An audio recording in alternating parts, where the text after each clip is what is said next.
छत्रपती संभाजीनगरच्या वेरूळ गावामध्ये वाळू माफियांकडून शिक्षकाची हत्या करण्यात आली आहे। हत्या झालेले शिक्षक राष्ट्रवादीच्या जिल्हा सरचिटणीस अनिता बोरसे यांचे पती आहेत। वाळू माफियांच्या वादात विचारपूस केल्यानं शिक्षकाची हत्या केल्याचा प्रकार राडे आहेत त्यांची उमेदवारी निश्चित झालेली शिवसेनेकडून म्हणून आपण फॉर्म मागे घ्यावा या बाबतीमध्ये गेल्या 5-6 दिवसापासून चर्चा सुरू होती, पण आज त्याचा मुहूर्त निघालेला आहे। आज सगळ्या चर्चेअंती उदयजी सुद्धा 4-5 दिवस झाले नाशिकला येऊन होते, दादा या ठिकाणी आहे, सगळेजण आम्ही सगळ्यांनी या ठिकाणी प्रयत्न केलेत। माननीय मुख्यमंत्री महोदयांकडे बैठक झाली, गणेश गीते मी त्या ठिकाणी होतो, निलेश बोरा त्या ठिकाणी होते, नंतर शिंदे साहेबांकडे पण 2-3 बैठकी त्यांची भेट गणेश गीतेंनी त्या ठिकाणी घेतली, गोकुळ गीते नाही घेतली आणि त्यानंतर मग आज निर्णय झालेला आहे। आता आपण उमेदवारी मागे घ्यावी आणि महायुतीचे जे उमेदवार आहेत नरेंद्र दराडे त्यांना बहुमताने निवडून द्या। पण आपण याच्यापूर्वी गणेश गीते यांना कमिटमेंट दिलेली होती, त्याच्यानंतर यावेळेला ते आता माघार घेत आहेत। आता गोकुळ गीते यांना काही कमिटमेंट आहे का, त्यांना काही आश्वासन दिलंय का?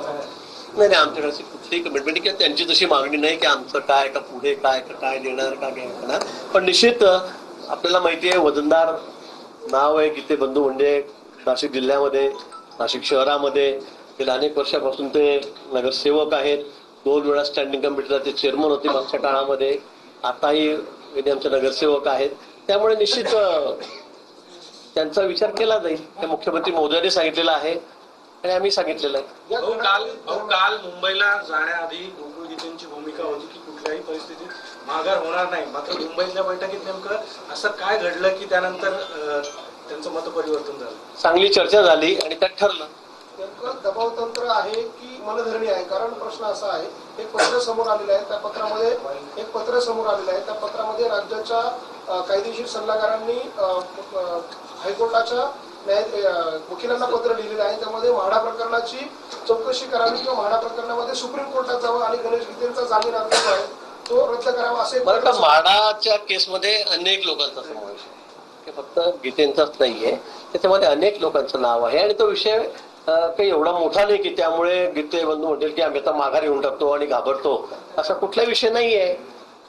योगायोग विषय तसा न्यायप्रविष्टाच आहे, तो विषय न्यायप्रविष्टाच आहे, ती त्याचा आणि याच्याशी कुठलाही संबंध नाहीये। मला वाटतं आपण जोडू नये आणि गीते काही तशा छोट्याशा नोटीसला घाबरून मागे घेतील असंही काही त्यांचा स्वभाव नाही, तुम्हालाही माहिती मलाही माहिती। 7 मेला पत्र टाईप झालेलं आहे, ते पत्र तातडीचं होतं, ते 8 मेला जाणं अपेक्षित होतं, मात्र 1 जूनला ते रिसिव्ह होते। ज्या दिवशी गीते बंधू उमेदवारी अर्ज दाखल करतात त्या दिवशी ते रिसिव्ह होतंय। आता इतके दिवस झाल्यावर पत्र दिलं नाही, मग तुम्ही परत असं म्हणाल की इतके दिवस झाल्यावर तुम्ही काय करत होता, पत्र काय दिलं नाही? असं नाहीये, हा विषय तो विषय म्हाडाचा अतिशय छोटा आहे, तो वेगळा आहे, तो न्यायप्रविष्ट विषय आहे।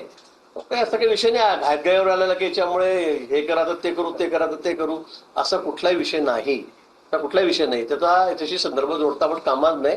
पण मुख्यमंत्री महोदयांची चर्चा झाल्यानंतर, माननीय उपमुख्यमंत्री महोदयांची चर्चा झाल्यानंतर निर्णय केलेला आहे की आता यातून विड्रॉल व्हावं, मागे जावं आणि नरेंद्र दराडे यांना आपण पाठिंबा देऊन त्यांना निवडून आणावं।